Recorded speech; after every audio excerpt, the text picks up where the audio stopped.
Hello, everybody! Welcome to A Survivor's Guide to Hell, the podcast. I'm PJ Aubrey, here to walk you through this pessimist-friendly guide to finding the silver lining. Each week we pick an unpleasant topic and share stories that will hopefully help you laugh, help you find a bright side, or even change your perspective on something. Thank you so much for listening. Today our unpleasant topic is... winter. If those chilly days and overcast skies have a way of bringing you down, you'll want to stay tuned for your next pick-me-up.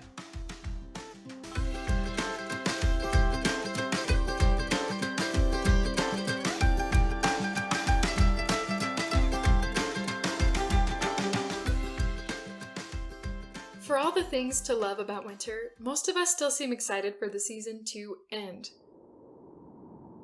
We love our hot chocolate. We love the way snow sparkles. Some of us still love to sled down a hill or build a snowman. But we don't like driving on the icy roads. We don't like sliding out of our toasty covers in the early morning and immediately icing over in our cold houses. We don't like shoveling our sidewalks under threat of city ordinance violations. Even those that live in balmy climates may feel their businesses slowing down, or cringe when drawing a blank about what their spouse's Christmas present should be. However, winter has a funny, heartwarming way of bringing out the best in some of us. Maybe it's the holidays, or perhaps the bitter cold forces us to be more deliberate about being good. Either way, some of the best stories grow straight from the frozen beds of the winter season. We've hand-selected a few of these winter stories for you today. Listen to discover how icicles may just be good for your garden, how a crowd of questionable snowmen appeared in Brussels during the brutal winter of 1511, and how a broken-down car on a frosty day became one of the favorite memories of an impoverished teen. As you listen to these winter stories, I highly recommend leaning back in your favorite blanket, breathing deep, and sipping some hot chocolate.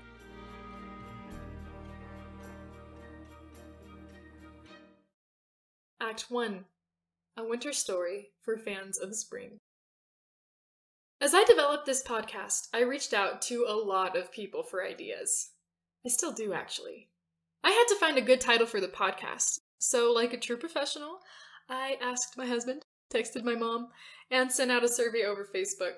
Here's a list of some of the honorable mention titles I received in response. Cruciferous Chronicles, Sugar Booger, Lemonade Life, Dessert in the Desert, Sunny Side Up, The Bitter Lemon, and What She'll Know Tomorrow. In the end, of course, A Survivor's Guide to Hell won the vote, with What She'll Know Tomorrow in second place. But there was one unassuming suggestion, courtesy of my mother, that begged to be asked about. There, in the text she sent full of title ideas, was Tulips and Icicles. I shot back a reply, asking my mom for the reason behind the title. When I heard Mom's story, I asked if I could visit her home and record it. The two of us gathered in her basement, and she retold the tale as my children roughhoused above our heads.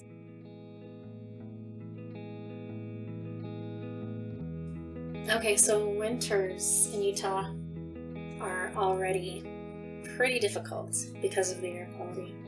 Like the inversion, you can go for weeks without ever seeing a blue sky, and you wonder if you'll ever see the sun again. But this winter in particular was very challenging because there was a war going on, and I wasn't sure if I was ever going to see my husband again. And so the first signs of spring were extra exciting that year. There was this icicle hanging from the roof by my front door. The sound of it dripping and melting gave me so much hope. Okay, so this is gonna end. Everything's gonna get better. And then one day, as I stepped out my front door, I looked down and that icicle had been dripping in the spot where a tulip was starting to come up now. And that just made me happy. Winter did go away. In its place, I got a beautiful flower.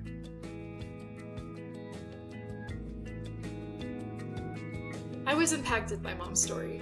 It led me to think how strange it was that ice, one of plants' most damaging enemies, is made 100% of what plants need most. Water. Have you felt the ice yourself? Not the real stuff, but those cold, frigid spikes that break into your life and puncture your spirit. Could it be that those icy times are made of the very same stuff that nourishes what you are? I've experienced this principle very recently. 2020 was a difficult year for our family, even if you excluded politics and pandemics. My husband Jerry was subject to lengthy unemployment and a couple mini-strokes. Despite the groundwork of savings we've been growing, we both ended up battling menacing financial troubles, in addition to other hardships that are beyond my ability to describe. These trials mixed together, running over each other and freezing to one another, until a long, icy claw felt like it was growing where my heart should have been. And what came of it all? While my husband and I are still waiting for resolutions to many of these issues, we now find that we are still alive. We've survived everything so far, and expect to continue to do so. The fastest, most exciting evolution in my writing career, including the podcast that you're listening to right now, has been born from the ice melt of these hardships. I hate to sound cliche, but I feel so alive. How's that for a tulip?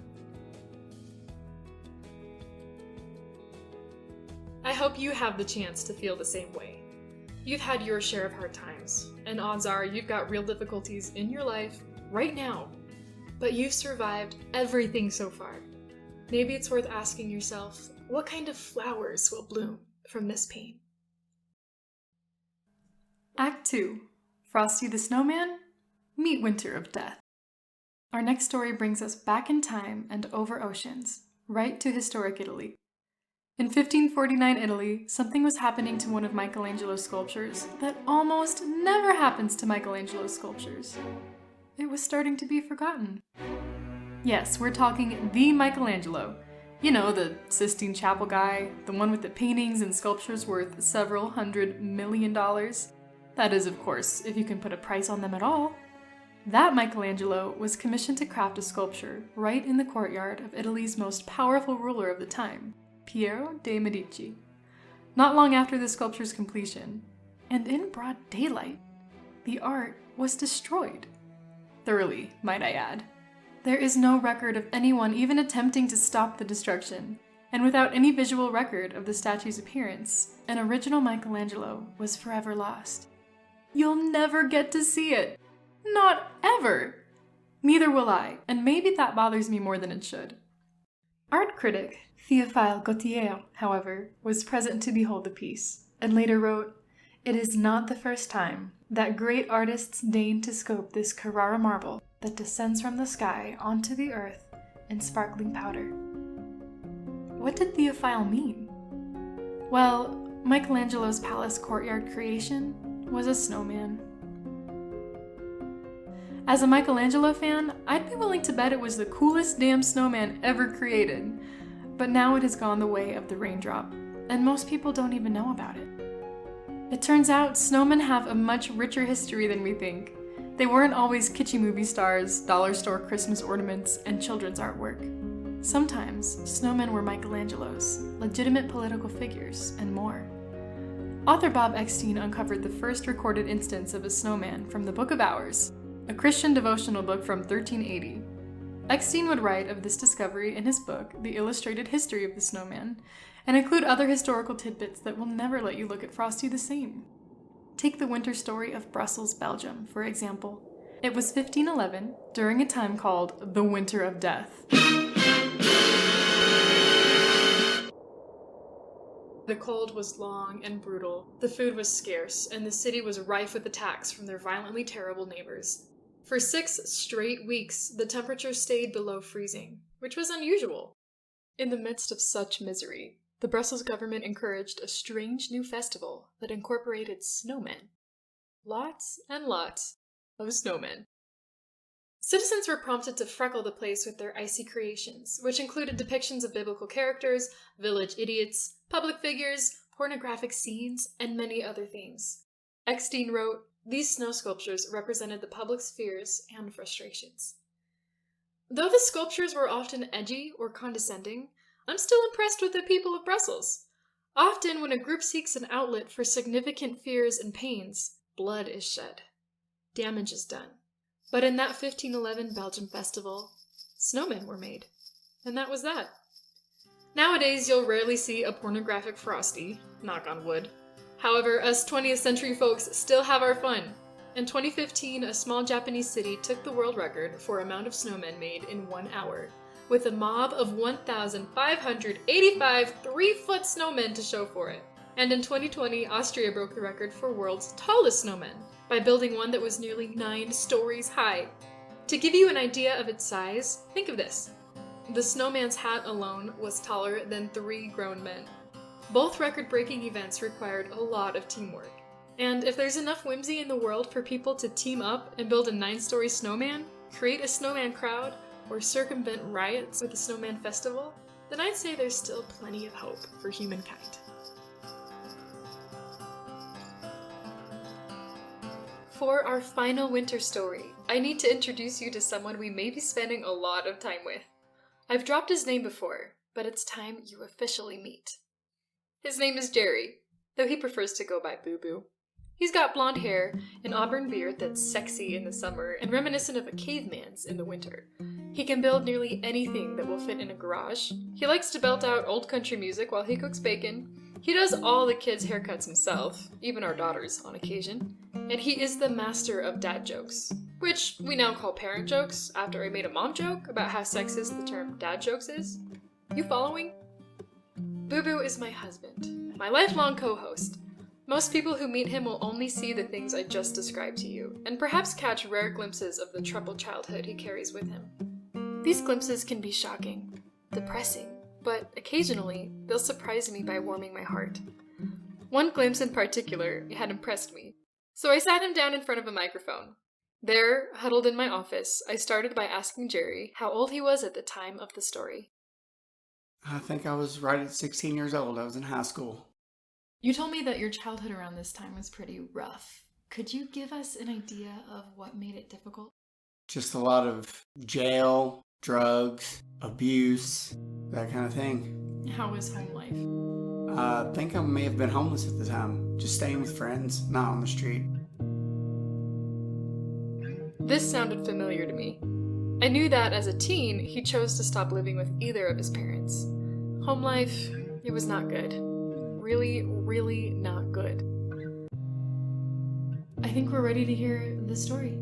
I was driving my car, I think it was the winter time, and I can't remember where I was on my way to, and on the way back my car broke down in the middle of the road, and on the house that it was in front of, somebody came walking outside and asked what the problem was, told them that the car was broke down, and they had offered to call for help, or offered a phone so we could call for help.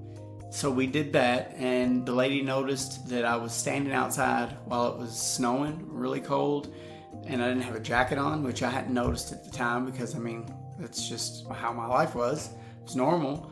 And so she went inside, and I think she went into her son's closet and pulled out a brand new Mighty Ducks jacket and told me to wear it while we were waiting on a rescue. I forget how we got out of there or who arrived, but whenever we were leaving, I tried to give her the jacket back, and she said no, to keep it. And I had never had a jacket that nice. So I ended up wearing it until I couldn't wear it anymore. Wore it all summer, as a matter of fact, to school every day. From the way he tells the story, it's clear to me that this behavior, pure, no-strings-attached generosity, was something teenage Jerry was not accustomed to. I asked him what he was used to. Everybody looking out for number one kind of deal. It's kind of how life was. Obviously, you've carried this story with you. You've told it to me 3 or 4 times before this interview. Why do you think it made such an impact? I don't know why it made an impact, but I've thought about it my whole life, and I've always wanted to find out who lived at that house at the time and just tell them thank you. It was just, I know it was just a jacket, and it probably didn't cost, $100, but that was a really expensive and a really nice jacket for me at the time, and it was just given to me for no reason at all, just because I was cold, and it stuck with me. It became part of who I am. Well, on the really small chance that person is listening, I guess Jerry would like to say thank you. Thank you. At times before this interview, when he was retelling the story, Boo Boo would add something like, I want to do that for somebody else. Sometimes the story would even cause a chain of memories. He once told me about a program in one of the towns he lived in. Poor dental health is infamous where Jerry grew up in Kentucky, and one of the local government buildings was hosting a service where dentists gave free care to low-income residents. Nothing fancy was involved, no gold caps or implants here, but someone could at least get a rotting tooth pulled. Jerry had been very aware of his smile since he was young. He was 7 years old, in fact, when he biked directly into a parked car and chipped off most of his front tooth. All through childhood and well into high school, Jerry had carried this conspicuous gap in his teeth. His parents couldn't afford to fix it, and for years, he was afraid to smile. He was afraid to even talk to new people. Young Jerry knew that a mouth like his was an iconic symbol for trailer trash, and his confidence was shot. Every new interaction was an exercise in anxiety. So there Jerry was, leaning back in a dentist chair many years after cracking his tooth. He knew that tooth wouldn't be treated, but he still wouldn't turn down a free cavity filling. When the dentist had finished cleaning his mouth and checking his chompers, Jerry was instructed to stay in his chair. The dentist stepped behind a nearby curtain and told another volunteer, "I just can't let the kid go like that." He asked Jerry to wait and left the room. About an hour later, he returned with some supplies, saying he'd found everything he needed to replace Jerry's tooth. It's something that might cost $4,000 today, but the dentist did it for the only price Jerry could afford: free. It was literally life-changing. Jerry still says it was probably one of the best days of his entire life. What the dentist did for him saved his confidence, and when a man still has confidence, he still has opportunities.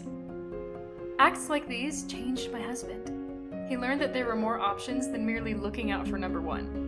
Now, Jerry often daydreams about paying it forward, and spends time thinking of ways he can help other people. Occasionally, he'll say something like, "Maybe I can become a lawyer, so I can help people who need more than a public defender but don't have the money." Or, "Maybe we should go to that tent city in New Jersey and help the homeless construct better tents." He's frequently and eagerly a no-cost handyman to someone who needs him. He's fixed cars without asking a dime and given money without batting an eye. He's offered our spare room to struggling folks on multiple occasions, and I suspect he'll do it again. Perhaps that lady and that dentist made Jerry into someone vastly different than just a warm kid with a new tooth. In fact, if these people hadn't briefly entered his life, I wonder if Jerry would have ever become someone I even wanted to marry. What they did in material dollars was somewhat expensive, but if you ask me, it was nothing compared to the results. I hope they hear this podcast one day. Jerry would like to thank them, and so would I. A hot chocolate toast to people like these, whose stories and jackets keep us warm in wintertime.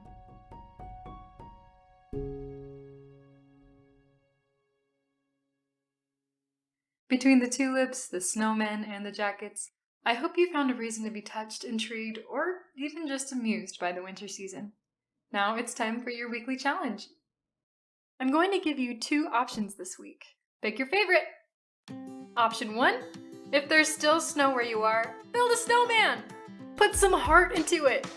Option 2, think about the pains you're experiencing in your life. Consider what kind of blessings may grow from them. Feel free to share your answers on the comments of our website, www.survivorsguidetohell.com, or on our Facebook page. This is a podcast version of our sister production, A Survivor's Guide to Hell, the blog. This podcast gives you a way to access our content when you're driving, cleaning house, or building a snowman. But if you'd like to see the videos and pictures that often accompany our posts, like what 1,500 snowmen look like, check out our website at www.survivorsguidetohell.com, where you'll also find much more information, including our storytelling code of ethics. We're always looking for cool news stories. If you have something to share, please visit our site and drop us a line. And remember, if you liked this episode, please subscribe on Apple Podcast, Spotify, or YouTube. We'd like to thank Zapsplat, Rainy Holidays, Scott Holmes Music, Happy Holidays, Vortex, and Starling for some of the sounds in this week's audio. Another thanks to Rosemary Jarman and Jerry Aubrey for their stories. Rosemary has her own blog. If you'd like to hear more from her, please visit this post on our website. You'll find the link there. And Jerry, if you're listening to this, that means it's Monday and you're back at the shop. Happy Monday, babe.